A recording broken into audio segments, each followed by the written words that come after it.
d'entre nous, nous ayons cette objectivité dans notre façon de penser aujourd'hui, dans notre façon de recevoir la parole de Dieu, de dire, eh bien oui, je veux entendre ce que tu as à me dire, Seigneur. Parce que souvent, on va être capable de dire pourquoi certaines personnes quittent l'Église. Mais nous devons d'abord regarder à nous-mêmes. Amen. Alors Jésus entra dans le temple de Dieu. Il chassa tous ceux qui vendaient et qui achetaient dans le temple. Il renversa les tables des changeurs et les sièges des vendeurs de pigeons. Et il leur dit, il est écrit, ma maison sera appelée une maison de prière, mais vous en faites une caverne de voleurs. Des aveugles et des boiteux s'approchèrent de lui dans le temple et il les guérit. Amen. Amen.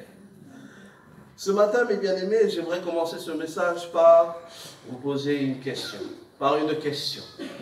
Est-ce que vous vous êtes déjà trouvé dans un endroit en particulier ou dans une pièce où lorsque vous êtes dans cette pièce, il y a quelqu'un qui va rentrer dans cette pièce et quand cette personne entre dans la pièce, vous avez envie de sortir?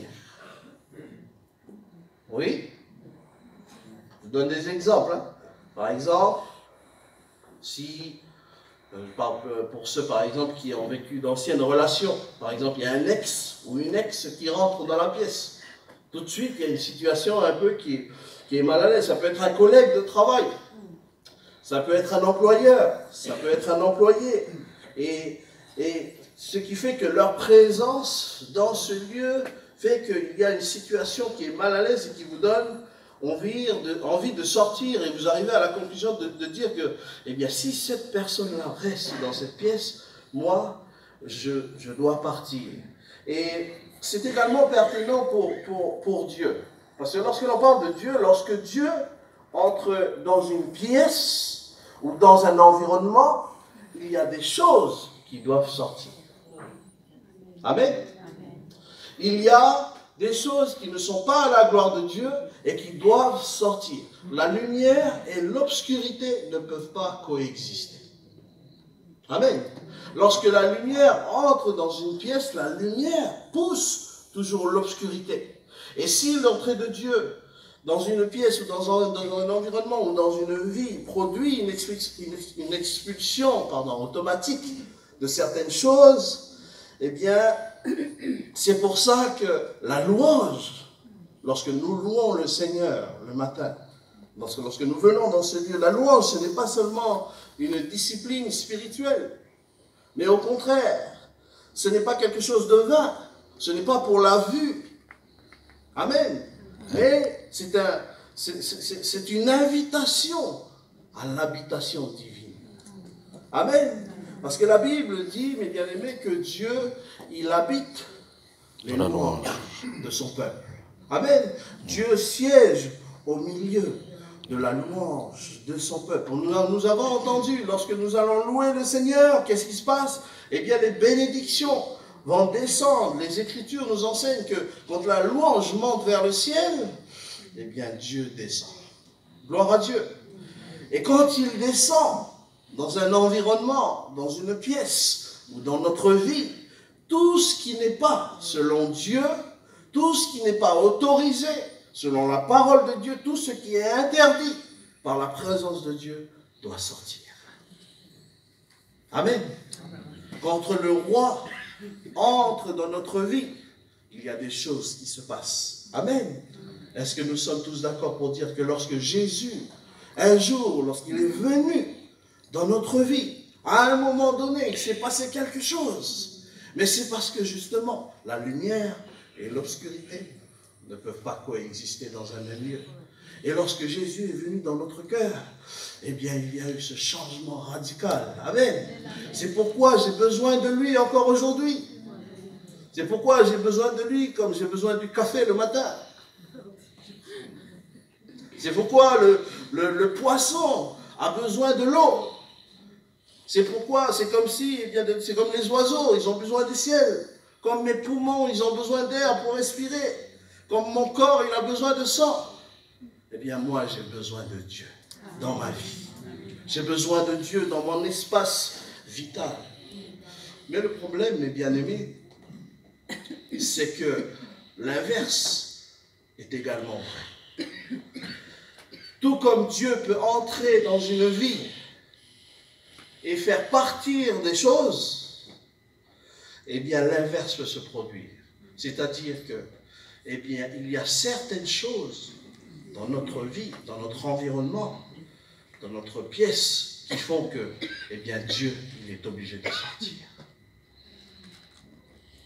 Dieu ne trouve pas sa place. Et ici, le texte que nous venons de lire, dans Matthieu chapitre 21, ici on voit Jésus qui a une conversation avec l'église de son temps. Et il essaye de leur communiquer quelque chose. Il dit, eh bien, il essaye de leur montrer que ici, c'est chez moi.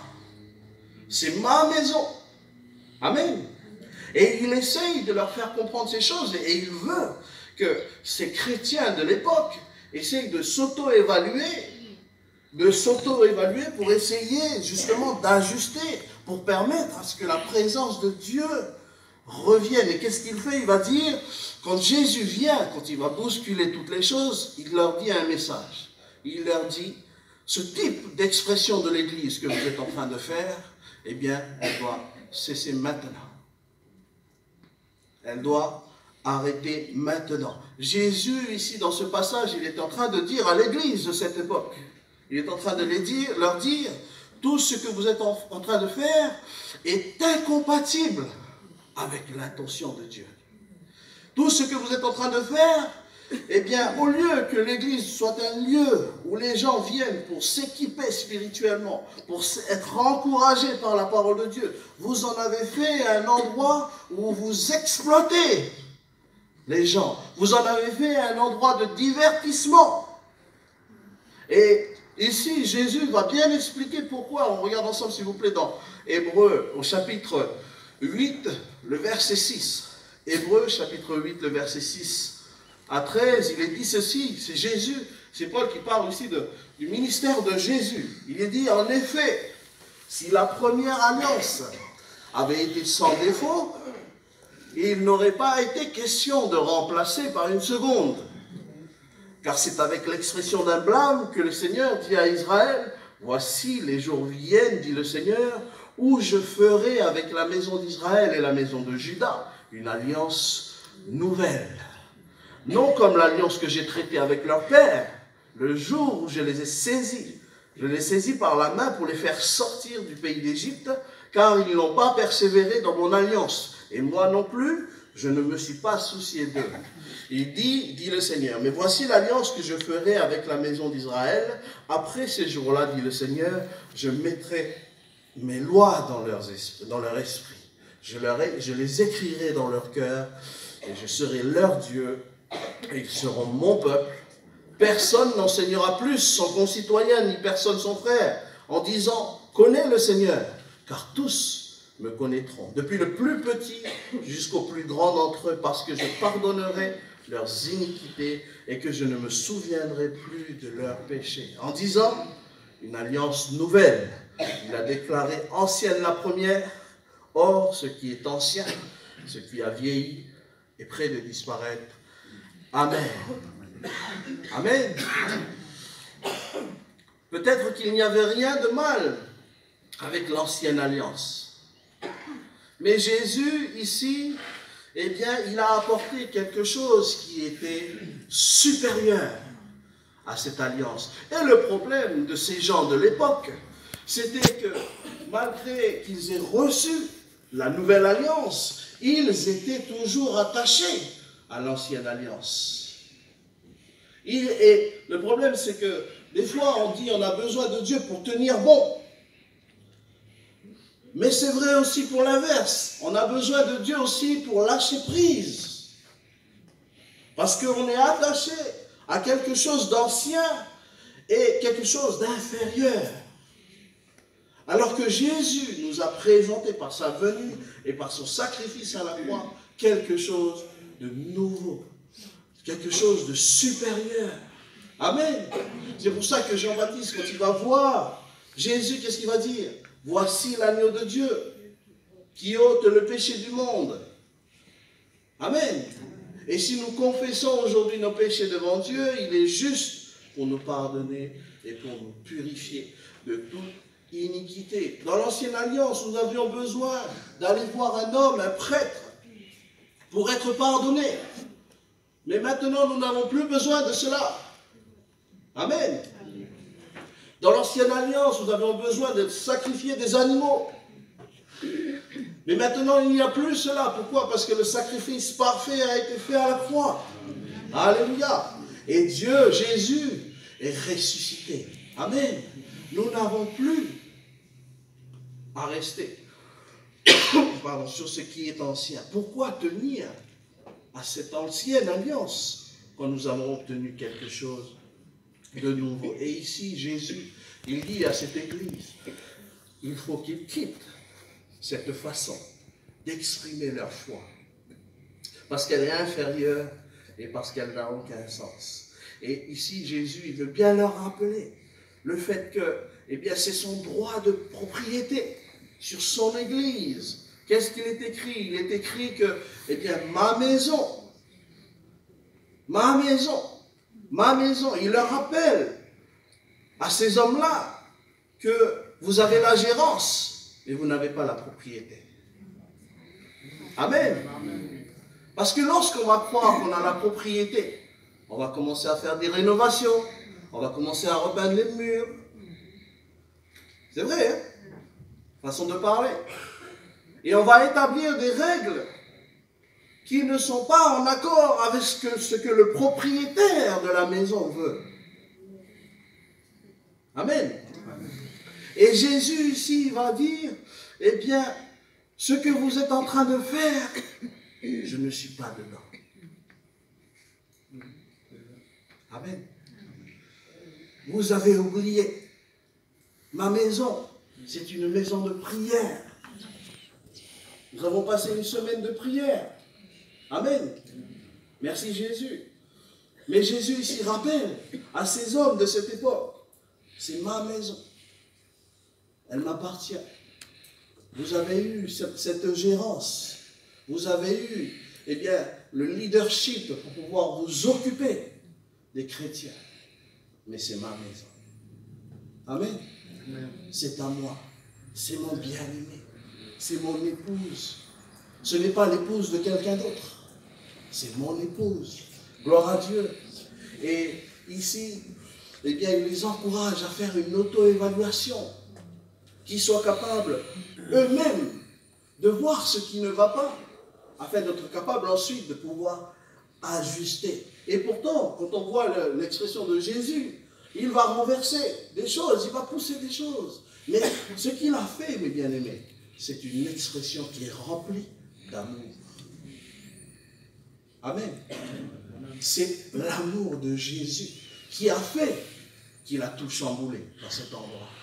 Parce que lorsque l'on aime l'Église, eh bien tout ce qu'on veut, c'est améliorer. Gloire à Dieu. Lorsque l'on aime le Seigneur, tout ce que l'on veut, c'est améliorer. Et lorsque nous voulons améliorer, lorsque nous arrivons à comprendre cela, eh bien nous sommes capables d'évaluer.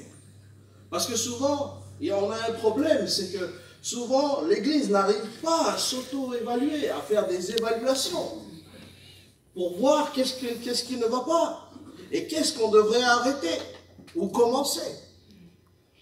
Toujours selon ce que Jésus veut. Amen. Si nous voulons améliorer notre relation avec Dieu, c'est pareil. Il faut voir ce que je ne fais pas. Peut-être si c'est ce que je ne fais pas ou ce que je fais qui fait que ma relation avec Dieu, elle ne change pas. Elle est monotone. Amen. Et ce matin, mes bien-aimés, j'aimerais nous encourager. Peut-être qu'il y a des choses que nous devons, dans l'Église, eh bien, arrêter. Arrêter pour pouvoir justement passer à ce niveau où vraiment Jésus est le centre. Jésus est celui qui donne la direction. Amen. Jésus est celui qui démontre son amour. Amen. Et pour moi, ce texte, c'est bien, il nous enseigne, avec le temps que l'on a, je vais essayer d'aller vite, mais il nous enseigne 5 choses. Premièrement, nous devons arrêter de faire d'être une église qui aime Jésus, mais qui n'est pas comme Jésus. Le mot chrétien, la signification du mot chrétien, ça veut dire comme Christ. Comme Christ. Quand nous avons une communauté, une église qui aime Jésus, ça, ce sont des fans. Mais quand on a une église ou une communauté qui est comme Christ, ça, ce sont des disciples. Amen. Est-ce que nous voulons ce matin être des fans de Jésus ou des disciples de Jésus?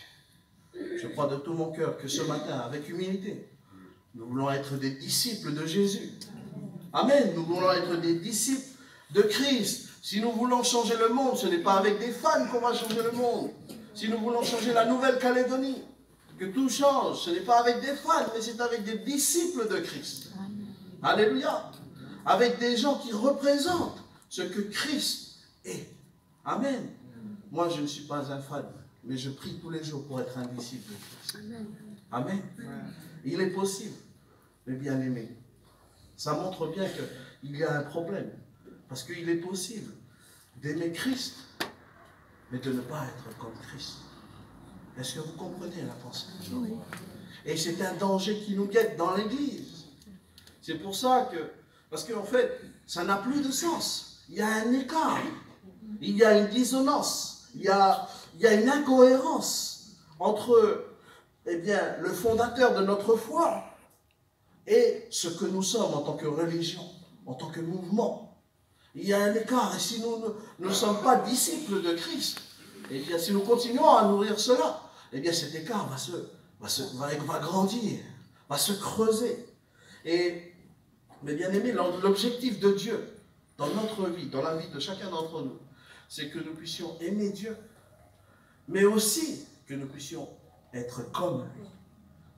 Amen. Le modèle parfait, c'est Jésus. Pourquoi? Pourquoi nous devons être comme Jésus? On peut se poser la question. Mais c'est simple. Jésus a été l'être humain le plus influent au monde. Amen. Et il est encore aujourd'hui, de tous les temps.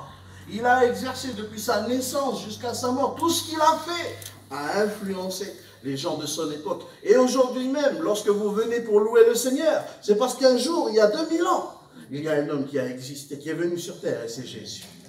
Amen. C'est pour ça que nous voulons devenir comme lui. Il est si influent dans ce qu'il a été en son temps et encore aujourd'hui.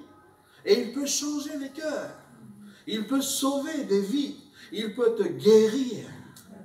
Amen. Il peut te redonner ce que tu as perdu. Ce n'est pas un homme, un autre homme, mais c'est Jésus. Amen. Si vous voulez briller dans votre ministère, si vous voulez exploser dans votre ministère, eh bien, recherchez à devenir comme Jésus. Si vous voulez aller de plus en plus, étape après étape, d'avancer dans votre vie spirituelle avec Dieu, eh bien, recherchez à devenir comme Jésus. Amen. Matthieu, le chapitre 28, s'il vous plaît, le verset 19. Et là, il est parlé, eh bien, justement, de la description de ce que devrait être, en général, l'Église d'aujourd'hui. Et il est dit ceci, dans Matthieu chapitre 28, le verset 19, on connaît, il est dit ceci: allez, faites de toutes les nations des disciples, les baptisant au nom du Père, du Fils et du Saint-Esprit. Amen. Faites de toutes les nations des disciples, des apprentis, des élèves. En gros, qu'est-ce qu'ici il dit Jésus? Allez faire des gens comme moi. Amen. N'allez pas seulement évangéliser pour qu'un jour, eh bien, chacun puisse venir et aimer Christ. Mais il faut aller évangéliser. L'Église d'aujourd'hui, elle est capable de faire des disciples de Christ, des disciples qui sont à l'image de Christ. Et après, vous allez me dire, mais peut-être que c'est un peu difficile ce que tu nous dis, frère. Parce que Jésus, il avait 33 ans, Et là, tu me demandes d'être comme Christ, alors que moi, je n'ai pas 33 ans. Ou alors, c'est un peu difficile, parce que tu me dis ça, frère, mais Jésus, il était célibataire, moi, je suis marié. Tu me dis ça, frère, mais moi, je suis déjà à la retraite. Jésus n'a pas pris la retraite. Mais comment je peux être comme Jésus? Eh bien, c'est simple, mes bien-aimés. Il faut tout simplement comprendre les vertus de Christ, les vertus, la façon de penser de Christ, les valeurs de Christ. Et toutes ces choses-là, elles ne se trouvent pas dans un dictionnaire ou dans la plus grande bibliothèque du monde, quoique. Mais on peut la trouver dans la parole de Dieu. Amen. C'est ça. La Bible représente l'histoire de Jésus depuis le début jusqu'à la fin. Peut-être que vous ne lisez Jésus que dans une partie visible de la Bible. Mais tout concourt à la venue de Christ, au ministère de Christ et à l'accomplissement du plan que Dieu avait pour son Fils. Et c'est pour ça que depuis le début, il a toujours été l'agneau immolé pour chacun d'entre nous. Amen. Ça a été son plan rédempteur pour nous. C'est pour ça que, eh bien, il faut comprendre. Parce que si nous ne comprenons pas comment Jésus a été, nous allons nous-mêmes commencer à juger les autres. Parce que nous avons une mauvaise perception de ce que Jésus a été. Oui. C'est pour ça que je vous ai demandé.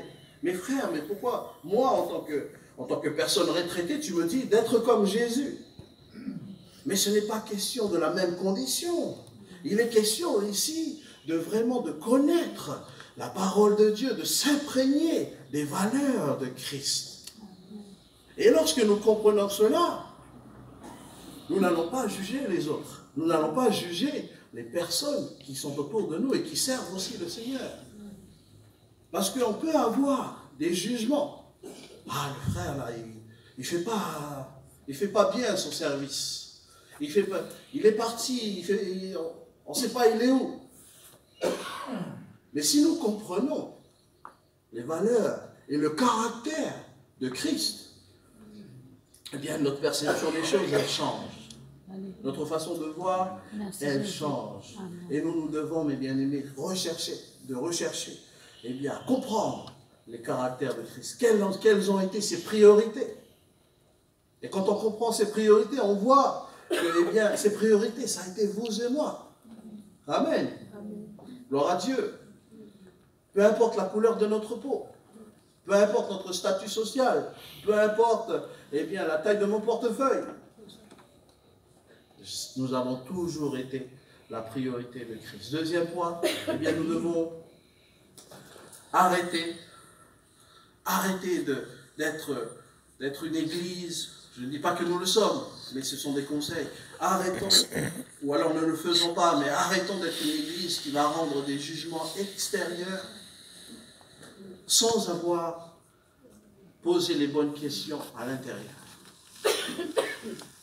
Arrêtons de porter des jugements autour de nous, alors que nous ne connaissons pas quelle est la réalité du problème. Et souvent, les églises d'aujourd'hui, dans le monde entier, elles ont pris ce rôle. Elles ont pris ce rôle de correcteur. Et elles sont là et elles disent, ah, mais les gens du monde, ils sont comme ça. Ah, tel frère ou telle sœur, ben, elle est comme ça. Ah, ces personnes-là, elles sont comme ça. Ces politiciens, ils sont comme ça. Ils devraient se... Hein, on a toujours cette façon, on va dire, de dire un jugement visible, extérieur. Mais la Bible est très claire, mes bien-aimés. La parole de Dieu ne nous a pas appelés à être des critiques. Amen. Amen. Mais la parole de Dieu nous a appelés à être un exemple. On n'est pas des critiques, mais on est un exemple. Amen. On n'est pas des critiques envers le monde, mais on est un exemple. On n'est pas des critiques envers mon frère, ma soeur, mais je suis un exemple par ma vie, envers elle, envers lui. Amen. Je ne suis pas un critique envers mes enfants, mais moi, je suis un exemple à la maison. Amen. C'est ce que Dieu nous appelle à être, mes bien-aimés. C'est pour ça qu'il nous a appelés sel. Amen. Et lorsque vous comprenez la pensée de sel, vous avez déjà goûté des spaghettis bolognaises. Hein?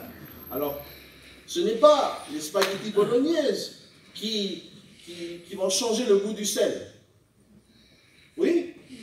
Mais c'est le sel qui va changer le goût de la spaghetti bolognaise. Pourquoi? Si petit comme ça. Mais ce sel va apporter la différence. Et c'est ce que nous sommes, mes bien-aimés, dans le monde. Nous sommes cette différence. Lorsque nous entrons dans une pièce, lorsque nous commençons une conversation avec quelqu'un, eh bien, nous sommes ce sel. Amen. Nous sommes cette différence. Par notre attitude, nous sommes un exemple. Amen. Gloire à Dieu. C'est pour ça que nous n'avons pas besoin de faire grand-chose. Mais vraiment, cela revient encore à nous-mêmes. Comment nous sommes? L'auto-évaluation. Et lorsque nous arrivons à faire cette auto-évaluation, mes bien-aimés, les gens vont venir. C'est comme Zachée. Il est monté sur là pour voir Jésus. Il n'y a personne qui lui a dit, vas-y, monte, vas-y, viens, il y a Jésus là-bas. Non, il avait envie parce qu'il savait. C'est comme Nicodème, il est venu en plein milieu de la nuit. Les gens vont venir parce que nous sommes le sel. Amen. Gloire à Dieu. Regardons, s'il vous plaît, chapitre 7 de Matthieu. Matthieu, chapitre 7. Et on va lire un verset qui est vraiment capital pour nous, dans le verset 3, jusqu'au verset 5, il est dit ceci. Pourquoi vois-tu la paille qui est dans l'œil de ton frère et n'aperçois-tu pas la poutre qui est dans ton œil? Ou comment peux-tu dire à ton frère, laisse-moi ôter une paille de ton œil, toi qui as une poutre dans le tien? Hypocrite, ôte premièrement la poutre de ton œil, et alors tu verras comment ôter la paille de l'œil de ton frère. Amen. Il ne faut pas juger les autres, mais il faut d'abord s'examiner soi-même. Amen. Il faut s'examiner intérieurement. Troisième point, eh bien, nous devons arrêter d'être une église qui peut être soit arrogante ou ignorante. J'explique la pensée. Maintenant, on peut être arrogant, on peut être ignorant, mais quand on est les deux, c'est mortel. C'est mortel pour l'église. C'est mortel parce que, eh bien, souvent, avec cette arrogance que l'on peut avoir, on peut partir sur des convictions. On peut partir sur des convictions. Et à cause de notre arrogance, merci, eh bien, nous n'arrivons pas à changer. Nous n'arrivons pas à évoluer ou alors à nous évaluer. Et lorsque nous sommes ignorants aussi des encouragements ou des paroles qui peuvent venir autour de nous, eh bien là aussi, ça nous empêche de faire cette évaluation. Ça nous empêche de connaître ou de voir ce qui ne va pas. Et souvent, à cause de cette attitude, eh bien, on est amené, bien-aimé Église, à devenir c'est un peu fort le mot, mais à être repoussant.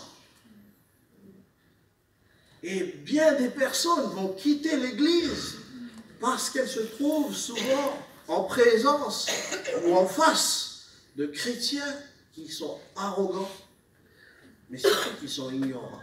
Ils ne vont pas écouter les conseils. Ils ne vont pas écouter la discipline. Ils ne vont pas écouter, eh bien, la parole de Dieu. Et souvent, aussi dans l'autre sens, c'est que lorsque nous sommes arrogants et ignorants, nous pouvons reprendre des personnes en utilisant la parole de Dieu. Mais Jésus, lui, lorsque nous comprenons ce qu'il est, quand on parle de devenir disciple de Christ, Jésus, lorsqu'il voit cela, il dit, moi je ne suis pas dedans. Tu utilises ma parole, mais ça ne vient pas de moi, ce que tu es en train de dire. Faisons attention, mes bien-aimés. Nous ne voulons pas être un endroit où, eh bien, les chrétiens, mais non pas seulement les chrétiens, les gens du dehors, les jeunes qui sont là, qui écoutent la parole de Dieu. Nous ne voulons pas être un endroit où, eh bien, on ne va pas se sentir en sécurité. On ne va pas se sentir à la maison. Parce que lorsque nous sommes dans la présence de Dieu, nous devons avoir cette aisance de le louer, de le chanter, de prier. Mais aujourd'hui, il y a un réel malaise qui se pose dans les églises dans le monde entier. C'est parce que nous nous sommes emparés de la parole de Dieu et nous l'avons utilisée à notre propre volonté. Mais il faut être capable, maintenant, d'écouter les autres, d'écouter les gens autour de nous, les bien-aimés qui viennent nous encourager. On regarde dans Luc chapitre 10 pour illustrer la pensée. Luc chapitre 10. Ça va mes bien-aimés? Luc chapitre 10, le verset 30. Il est dit ceci.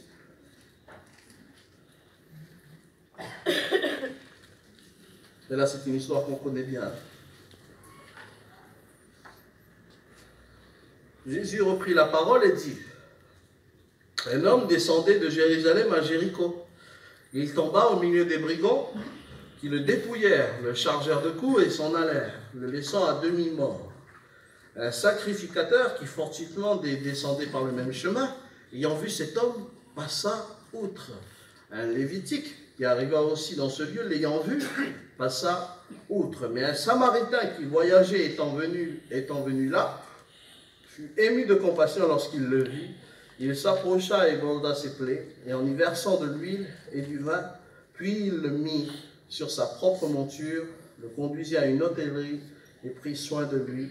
Le lendemain, il tira 2 deniers, les donna à l'hôte et dit, aie soin de lui, et ce que tu dépenseras de plus, je te le rendrai à mon retour. Le verset 35, lequel de ces 3 te semble avoir été le prochain de celui qui est tombé au milieu des brigands?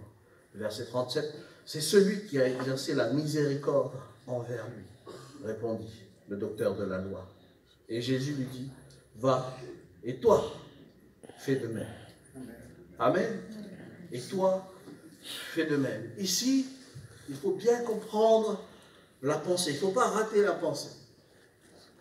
Ici, Jésus va demander à ce docteur de la loi, va lui dire, qui d'entre eux, qui de ces 3 hommes pour toi a fait la bonne chose? Eh bien, le docteur de la loi va lui dire, va comprendre l'histoire. Ben, c'est le Samaritain. C'est le Samaritain. Et Jésus va dire, ben va et fais de même. Il est en train ici, il remet en question, si vous voulez, la façon de penser du docteur de la loi. Parce que